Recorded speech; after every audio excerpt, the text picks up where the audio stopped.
नमस्कार, मी doctor Shruti. Welcome back to our channel. आत्ताचा जो विषय आहे woman health care by Ayurveda, यासाठी मी माझी मैत्रीण डॉक्टर सायली वराडे हिला आपल्या मंचावर आमंत्रित केलेलं आहे आणि आम्ही दोघी मिळून तुम्हाला याविषयी माहिती देणार आहोत. या सेम विषयावरती मी लाईव्ह पॉडकास्ट केला होता, पण काही टेक्निकल ग्लिचेसमुळे मी पुन्हा तो व्हिडिओ रिशूट करत आहे, ज्यामुळे तुमची माहिती तुमच्यापर्यंत नक्की पोहोचेल. तर वुमन हेल्थ हायजीन कशी ठेवायची हे आपण डॉक्टर सायलीकडून सुरुवातीला जाणून घेऊया.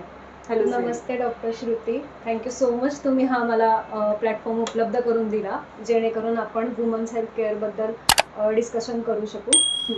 वुमन हेल्थ हायजीनमध्ये वुमन म्हणजे स्त्री म्हटलं की स्त्री आणि पाळी याचा अनन्यसाधारण संबंध आहे. तर सगळ्यात आधी आपण बघूयात की पाळीच्या दरम्यान काय काय हायजीन टिप्स आपण पाळल्या पाहिजे. ओके, सगळ्यात पहिल्यांदा येतं ते पाळीच्या दरम्यान वापरायचे सॅनिटरी पॅड्स. तर माझं सजेशन असं राहील की सॅनिटरी पॅड्स निवडताना सुद्धा की ज्याचा टच एकदम सॉफ्ट आहे, मुलायम आहे आणि जो खरखरीत नाही आहे, अशा स्पर्श असलेले पॅड्स आपण वापरले पाहिजेत. त्यासोबतच आपण केमिकल्स लेस पॅड्स वापरले पाहिजेत, याच्यात कमी प्रमाणात केमिकल वापरले आहेत असे पॅड्स आपण वापरले पाहिजेत, जेणेकरून त्या पॅड्स नंतर वापरल्यानंतर त्याच्याने येणारी रिॲक्शन आपल्याला टाळता येईल. कारण बऱ्याचशा मुली अशा आपल्याकडे कंप्लेंट्स घेऊन येतात की रॅशेस आहेत पॅड्स वापरल्यानंतर, किंवा खाज येते, आग होते. तर ह्या सगळ्या तक्रारी आपण त्याच्याने टाळू शकतो. आणि पॅड्स वापरताना सुद्धा एक पॅड तुम्ही जास्तीत जास्त 8 तास ठेवू शकता. त्याच्यानंतर ते डिस्कार्डच करायचं आहे, ते फेकूनच द्यायचं. त्याच्या पुढे ते वापरणे योग्य नाही. नाहीतर मग तुम्हाला हा जो ॲलर्जी टाईप जो काही त्रास आहे तो होण्याचे चान्सेस जास्त असतात. दुसरं येतं की पॅड्स सोबतच हल्ली बाजारामध्ये मेनिस्ट्रुअल कप्स आणि टॅम्पन्स हे सुद्धा मिळतात. पण खरं तर हा जो काय मेनिस्ट्रुअल फ्लो आहे, म्हणजे आर्तव जे काय आहे ते बाहेर टाकायचा पदार्थ आहे. जेव्हा आपण टॅम्पन्स किंवा मेनिस्ट्रुअल कप वापरतो तर आपण त्याच्यात एका प्रकारे अडथळाच निर्माण करतो, अवरोध निर्माण करतो, जे की आपल्याला अपेक्षित नाही आपल्या शास्त्रानुसार. कारण तसा अडथळा निर्माण झाला तर त्याच्याने होणारे दुष्परिणाम वेगळे आहेत. ठीक आहे, त्यामुळे ते बाहेर काढणं गरजेचं आहे. त्यामुळे शक्यतो ह्या सगळ्या गोष्टी टाळाव्यास, म्हणजे टॅम्पन्स आणि मेनिस्ट्रुअल कप्स वापरूच नये. आणि मेनिस्ट्रुअल कपचं त्याचा एक ड्रॉबॅक असा आहे की तो आपल्याला दरवेळेस जेव्हा रियूज करायचा असतो तर तो आधी स्वच्छ धुवून घ्यायचा, मग तो उकळवायचा, म्हणजे तो पूर्ण डिसइन्फेक्ट करायचा आणि मग स्वच्छ धुतलेल्या हाताने तो पुन्हा इन्सर्ट करायचा. ह्याच्यात वेळही जातो आणि दुसरं, जर तो तितका स्वच्छ झाला नाही तर त्याच्यामुळे इन्फेक्शनचे चान्सेस वाढतात. ठीक आहे, त्यामुळे हे सगळ्या आपण न वापरलेलंच बरं, गोष्टी टाळलेल्याच बऱ्या आहेत. त्यामुळे आपण मेनिस्ट्रुअल कप्स आणि टॅम्पन्स न वापरता पॅड्स वापरावेत. आता अशाही मुली असतात की ज्यांना पॅड्सची पण रिॲक्शन येते, तर त्यांनी काय करायचं, तर त्यांनी कॉटनी सॉफ्ट कपडा वापरलेला चालू शकतो. पण मग तो सुद्धा स्वच्छ धुतलेला हवा, त्याच्यानंतर डेटॉलमधनं काढलेला हवा आणि तो स्वच्छ सूर्यप्रकाशात वाळत घातलेला हवा, जेणेकरून त्याचा जंतुसंसर्ग होणार नाही. दुसरी हेल्थ टिप्स आहे की बऱ्याच जणी विचारतात की प्युबिक हेअर्स ठेवावेत का काढून टाकावे. जे काही योनी भागात केस असतात तर ते ठेवावेत की काढून टाकावे. तर तुम्ही ते काढून टाकू शकता. फक्त ते काढून टाकण्यासाठी बाजारात उपलब्ध क्रीम्स किंवा काही ब्रँडेड केमिकल्स ते न वापरलेले योग्य. कारण त्याचे सुद्धा रिॲक्शन येतात, खाज येते, कट्स पडतात, काही काहींना बॉईल सुटतात, म्हणजे अगदी भाजल्यासारख्या खुणा होतात, किंवा आग होते. तर हे न वापरता चक्क तुम्ही ट्रिमरने ट्रिम करू शकता, कात्रीनं सुद्धा कट करू शकता, बारीक करू शकता, किंवा रेझर्स मिळतात त्याने सुद्धा तुम्ही शेव करू शकता. त्यानंतर असा एक मुद्दा आहे की आपण जेव्हा आंघोळ केल्यानंतर जेव्हा आपण आतले कपडे परिधान करतो तर त्यावेळेस आपण योनी भाग हा पुसून नाही घेऊ. खूप कमी मुली आहेत की जे ते करत असतील, ड्राय करत असतील. कारण मुळातच योनी भाग हा नॅचरलीच वेट असतो, तिथे थोडेसे सिक्रिशन्स असतात, त्यामुळे ओलावा असतोच तिथे.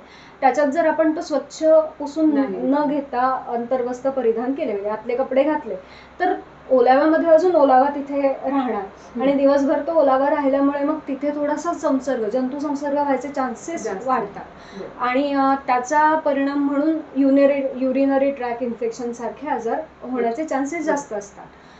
सेम हेच असतं की जेव्हा आपण आतले कपडे धुतो तर आजकाल अजून सुद्धा अशा बऱ्याच ठिकाणी मुलींना लाज वाटते की आपले आतले कपडे बाहेर कसे वाळत घालायचे. त्यामुळे ते कुठेतरी अंधारा खोलीत जिथे कोणाला दिसणार नाही किंवा कोणाच्या दृष्टीच पडणार नाही अशा ठिकाणी ते वाळत घातलेले असतात. पण त्याचा परिणाम असा होतो की तिथे पुरेसा सूर्यप्रकाशच पोहोचत नाही, त्यामुळे ते पूर्णपणे वाळलेच जात नाही आणि मग ते तिथे तसेच ओलसर राहतात आणि पुन्हा दुसऱ्या दिवशी तेच कपडे वापरायचे, म्हणजे पुन्हा तिथेच तो ओलावा अजून वाढतो आणि पुन्हा मग जंतूंची उत्पत्ती व्हायला एक कारण तयार होतो.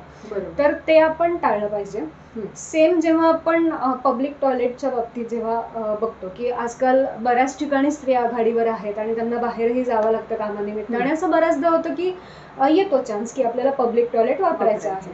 तर त्यावेळेस माझं सजेशन असं राहील की पब्लिक टॉयलेट वापरताना सुद्धा जिथे जिथे तुम्हाला कमोडऐवजी इंडियन टॉयलेटची सोय आहे तिथे तुम्ही इंडियन टॉयलेट वापरणं गरजेचं आहे, कारण त्याच्यामुळे तुम्ही युरिनरी ट्रॅक इन्फेक्शन सारखे टाळू शकता, आजार टाळू शकता. किंवा अगदीच जर कमोड वापरायचं झालं तर कमोडचा जो अपर सरफेस आहे तो तुम्ही पूर्णपणे क्लीन करून घेणं गरजेचं आहे. कमोड वापरायच्या आधी फ्लश करणं गरजेचं आहे, जेणेकरून जे काही जंतू असतील ते आपण म्हणजे ते निघून जातील आणि आपण कमोड व्यवस्थित यूज करू शकतो. ह्या सगळ्यांचा जर तुम्ही टिप्स पाळल्या तर तुम्हाला जे काही व्हाईट डिस्चार्ज सारखे आजार आहेत जे हल्ली खूप साऱ्या मुलींमध्ये दिसतात तर ते टाळता येऊ शकतं. आता तुझ्या ओपीडीला व्हाईट डिस्चार्जचे केसेस नक्कीच येत असतील, त्याबद्दल तुझं काय म्हणणं आहे? बरोबर, अगदी अशीच एक व्हाईट डिस्चार्जची केस होती. म्हणजे छोटी 18-19 वर्षाची मुलगी होती, म्हणजे जी अनमॅरिड आहे किंवा जसं काही संबंध आलेले नाही पण तरी सुद्धा तिथे इन्फेक्शन झालेलं आहे किंवा तर तिला जेव्हा केस हिस्ट्री घेतली गेली तेव्हा तू जसं म्हणतेस त्याच पद्धतीने तिने सांगितलं की टॉयलेटमध्येच कपडे घालून येणं, त्याच्यामुळे अंग व्यवस्थित न पुसणं, वजायनल एरिया व्यवस्थित पॅड ड्राय न करणं, या सगळ्यामुळे तसंच तिथे फंगल इन्फेक्शन जमून खूप जास्त इन्फेक्शन झाले. आणि मग अशा मुलींना लाज सुद्धा वाटते की फिमेलच डॉक्टर पाहिजे, मी आता कोणाला ते दुसऱ्या दाखवणार नाही. घरच्यांना आईला देखील सांगण्यासाठी त्या लाजतात असं इन्फेक्शन झालेलं आहे.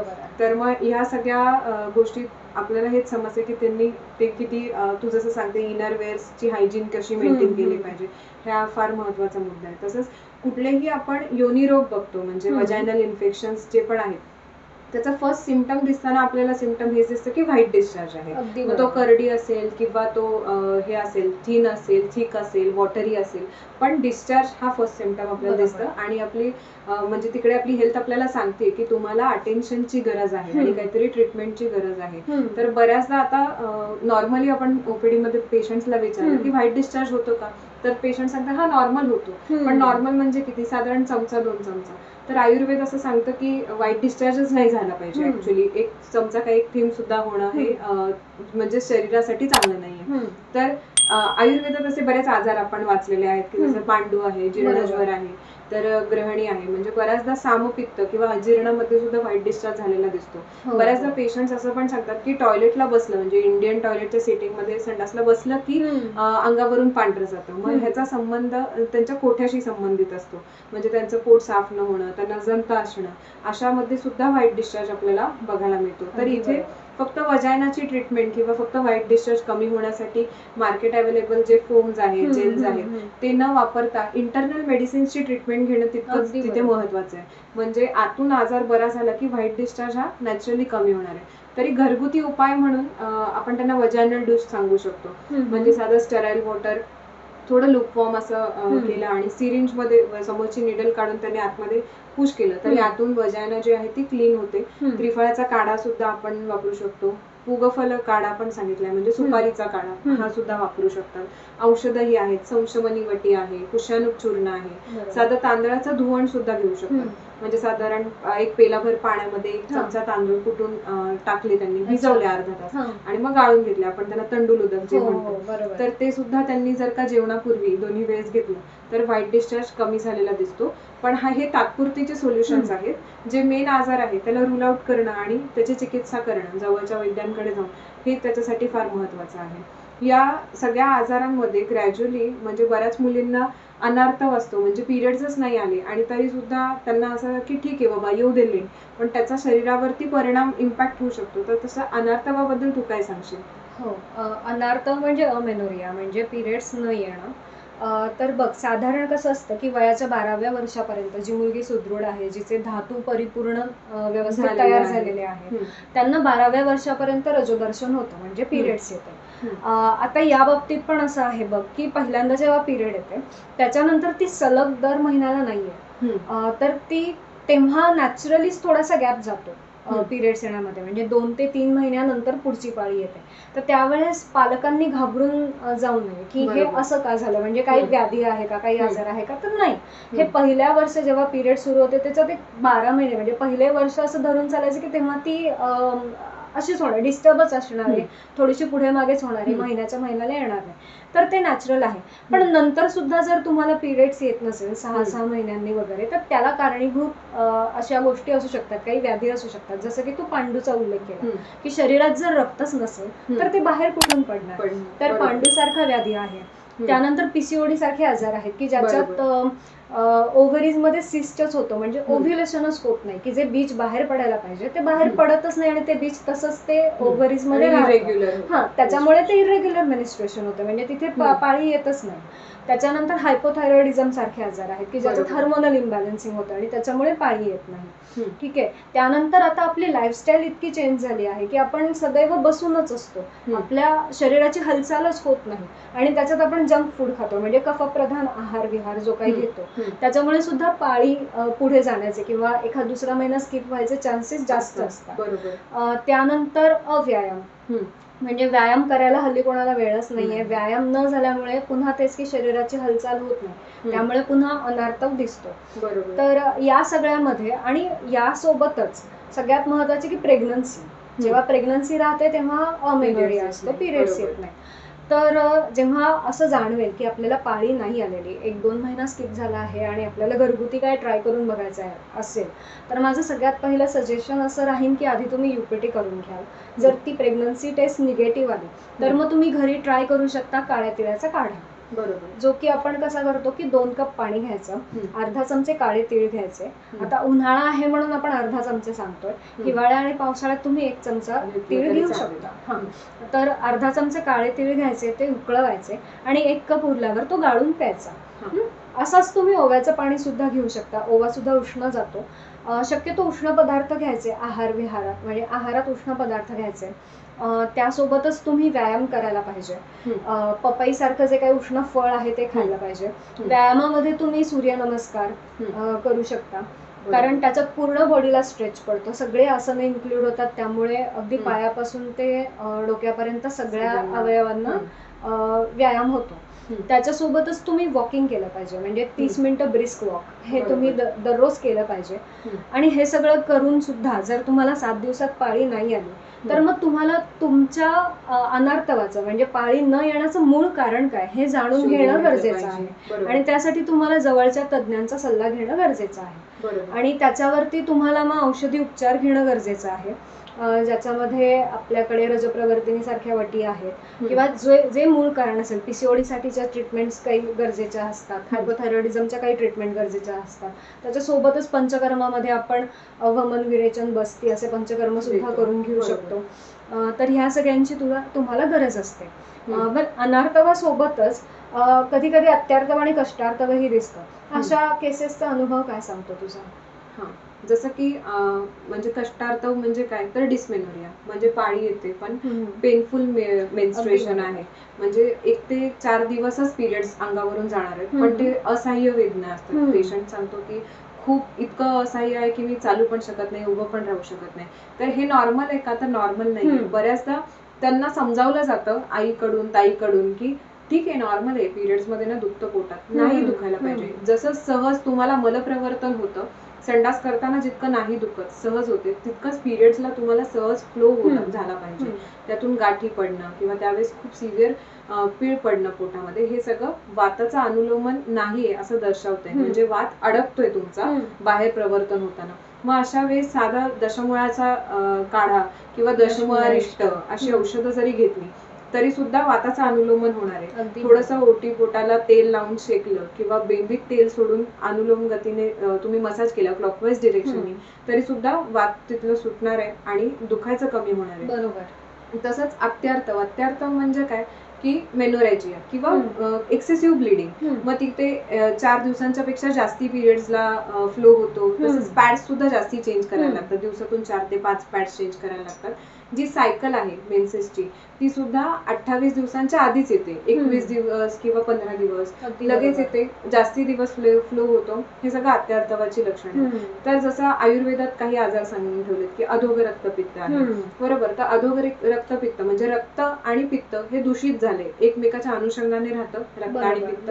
ते दोघांचं उष्ण गुण जर का वाढला, शरीरातली उष्णता स्वाभाविक वाढली, तर अधोघ रक्तपित्तासारखे म्हणजे मेनोरेजिया सारखी लक्षणं सुद्धा दिसणार आहेत. मग तिथे वासावलेह असेल किंवा अशोकारिष्ट असेल, अशांसारखी औषधं वापरलेली तुम्हाला रिझल्ट दिसतात. अशी औषधं वापरून सुद्धा बऱ्याचदा चिकित्सेला यश येत नाही, तेव्हा मनाचा विचार करायला पाहिजे. आता आयुर्वेदात असं सांगितलेलं आहे की मन जे आहे ते म्हणजे त्याचं गुरुचंद्र म्हणजे असं ऍस्ट्रॉलॉजी आपण कोरिलेशन केलं तर, बरोबर.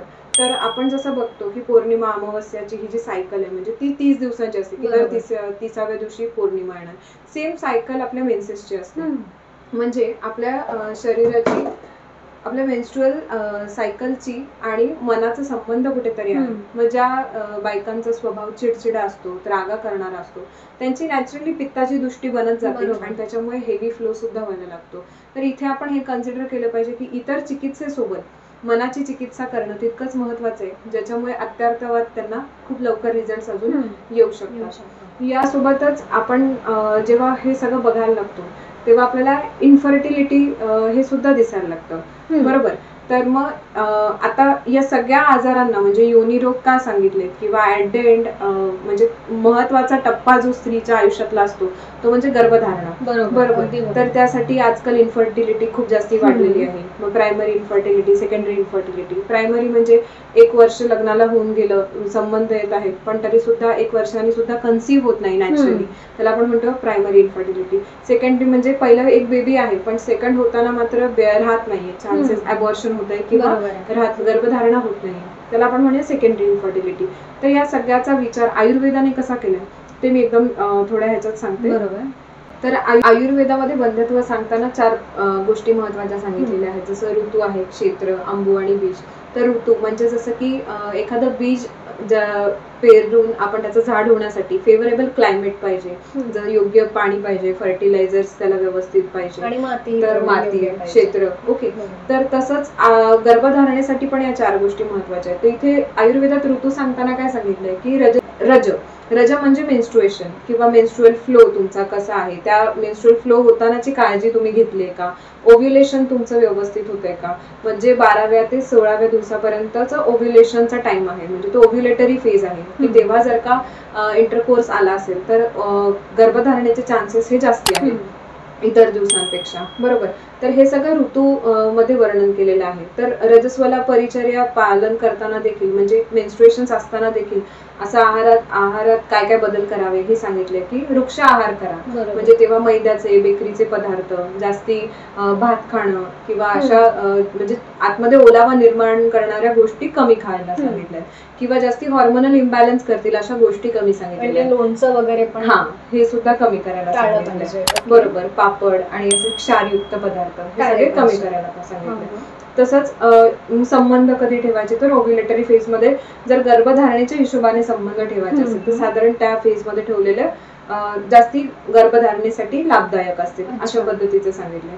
तर हे झालं ऋतूच्या बाबतीत. आणि मग तो रज चांगला राहण्यासाठी, मेन्सेस चांगलं राहण्यासाठी आधी जे आपण 3 विषय डिस्कस केले म्हणजे अनार्थ, अत्यार्थ आणि कष्टार्थ, बरोबर. हे प्रॉब्लेम्स आहेत का हे चेक केलं पाहिजे आणि त्याच्यावर काय ट्रीटमेंट गरजेची आहे ती आपण जवळच्या वैद्याकडून केली पाहिजे. म्हणजे ते एकदा पिरियड्स तुमचे नॉर्मल असतील, सगळं व्यवस्थित, ओव्ह्युलेशन पण व्यवस्थित होते, म्हणजे तुमचा ऋतू व्यवस्थित आहे, ओके. आता क्षेत्र सांगताना, क्षेत्र म्हणजे इथे गर्भाशय आहे, गर्भामध्ये तुमचं हे बेबी राहणार आहे, तर गर्भ राहणार आहे, तर मग त्याला आपण क्षेत्र म्हणूया, बरोबर. तर त्याच्यात बऱ्याचदा असं होतं की पेशंट आधी सगळ्या ऍलोपॅथीकडे जाऊन येतो किंवा दुसऱ्या कुठल्या तरी पॅथीची ट्रीटमेंट घेऊन येतो, IUI, IVF सगळं करून येतो, कुठेही यश नाही आलं की आजकाल अजूनही तो ट्रेंड आहे की ऍट द एंड आयुर्वेदाला येतात. आयुर्वेदाला मग तेव्हा सांगतात की डॉक्टरने सांगितलं की एंडोमेट्रियल थिकनेस कमी आहे किंवा सिस्ट आहे किंवा फायब्रॉइड आहे अमुक तमुक. मग अशा वेळेस आपल्याला तो थिकनेस वाढवणं किंवा गर्भाशयाची आतली एंडोमेट्रियल लेअर चांगली करणं, त्याची संवहन क्षमता चांगली करणं, म्हणजे होल्डिंग कॅपॅसिटी चांगली करणं, यासाठी पद्मकाष्ठ, मांसपाचन अशी औषधं वापरली जातात. काही नस्य उपक्रम केले जातात, बस्ती केली जाते, पीसीओडी वगैरे सारखे आजार असतील तर वमन देखील केलं जातं, गरज पडल्यास उत्तर बस्ती देखील केली जाते. तर इथे क्षेत्र चांगलं करण्यासाठी म्हणजे आतून त्याला छान तयार करण्यासाठी हा उपक्रम केला जातो. यात अजून एक ऍड करावीशी गोष्ट म्हणजे बऱ्याचदा फ्रिक्वेंट अबॉर्शन्स होत असतात. डायलेटेशन अँड क्युरेटिंग पेशंट करतो, पण बऱ्याचदा त्याच्या ज्या डेब्रीज आहेत त्या आतमध्ये तशाच राहतात. मग नेक्स्ट गर्भधारणा होताना तिथे प्रॉब्लेम क्रिएट होतो की गर्भधारणा सहज होत नाही. अशा वेळेस त्यांना बाळंत काढे त्यांनी घेणं, बाळंत काढा 1, 2, 3 असे तिन्ही 10-10 दिवसाच्या गॅपनी जर का त्यांनी घेतले तर अबॉर्शन नंतरचे जे आतमधली क्लिनिंग एक्सपेक्टेड आहे गर्भाशयाची ती खूप छान होते आणि मग गर्भधारणा लगेच होऊ शकते. तसंच अंबू म्हणजे काय सांगितलंय की आहाराचा रस, म्हणजे स्त्री जे आहार सेवन करत आहे तिच्यानुसारच बाळाचं पोषण होणार आहे. बरोबर. तर इथे ज्ञानेश्वरी माऊलींनी छान हे सांगितलंय की मातेच्या विष्ठेपासून बाळाचं पोषण होत असतं. तर म्हणजे इतका सूक्ष्म सेल्युलर लेवलला त्या एक्सचेंज जर का होत असेल तर त्या आईने गर्भधारणेपूर्वीच किती 5-6 महिने तरी गर्भसंस्कार किंवा बीजसंस्कारासारख्या गोष्टी करायला हव्या. आहार विहार तसा चेंज करायला हवा. बरोबर. म्हणजेच यासाठी आहार रस जो आहे तो मातेचा आधी 5 ते 6 महिने तिने आधी चांगला घेतला पाहिजे. ती काय खाते याकडे तिचं लक्ष असलं पाहिजे. एक्सरसाइज करणं, योगा करणं, कुठल्या गोष्टी खाल्ल्या पाहिजेत आणि कुठल्या गोष्टी टाळल्या पाहिजेत, जसं की मैद्याचे पदार्थ तिने टाळले पाहिजे. जंक फूड आहे ते टाळलं पाहिजे. खूप उष्ण तीक्ष्ण गुणाच्या ज्या गोष्टी असतील त्या टाळल्या पाहिजे. खाताना तिने नारळ पाणी घेणं किंवा कोवळ्याचा रस घेणं, कुष्मांडा अवलेह ज्याला आपण आग्र्याचा पेटा म्हणतो तो देखील थंड असतो आणि गर्भाला पोषण करणारा आहे. अशा गोष्टींचं देखील सेवन ती करू शकते. तर अशा आहारातल्या थोड्याशा हळूहळू तिने बदल केले पाहिजे. पपई वगैरे सारख्या उष्ण गोष्टींपासून लांब राहिलं पाहिजे. अननस असेल ह्याचं सेवन देखील टाळलं पाहिजे. तर अशा गोष्टी तिने जर का सेवन करायला सुरू केली तर तिची स्वतःची प्रकृती पहिले चांगली होते, तिचा गर्भाशय छान होतं आणि मग गर्भधारणा छान होते. तर हे झालं आंबू. तसंच बीजाच्या बाबतीत बघताना आपल्याला दोन्ही विचार करायचा आहे. शुक्र म्हणजे पुरुषांचं बीज आणि स्त्रीचं बीज म्हणजे ओवम. तर आपण जर का शुक्र धातूचा विचार केला तर स्पर्म जो आहे तो साधारण 90 दिवस तिकडे स्क्रोटल एरियामध्ये राहत असतो. बरोबर. तर ती स्पर्मॅटोजेनेसिसची प्रोसेस ही 90 दिवस सतत कंटिन्यूस असते. तर मग पुरुषांचं बीज सुद्धा चांगलं करण्यासाठी त्याला किमान 3 महिने तरी औषध किंवा आहार विहारातले बदल एक्सपेक्टेड आहेत. तेव्हाच त्यांचा 3 महिन्यानंतरचा धातू हा जास्तीत चांगला किंवा स्ट्रॉंग असणार आहे. मग त्याची क्वालिटी क्वांटिटी आपण चांगली करू शकतो. आणि बीजाच्या बाबतीत इथे बघत असताना पॉलिसिस्ट आहे का किंवा ट्युबल ब्लॉक पण आहे का किंवा फायब्रॉइड आहे का, म्हणजे ओव्ह्युलेशन तर होते पण बाहेर ओव्हम येऊ शकत नाही, तिथे काही पॅथॉलॉजी आहे का ही आपण बघणं जरुरी आहे. बरोबर. ह्यासाठी बीज संस्कार सुद्धा आयुर्वेदात केले जातात. त्याचा सुद्धा उपयोग तुम्ही करून घेऊ शकता.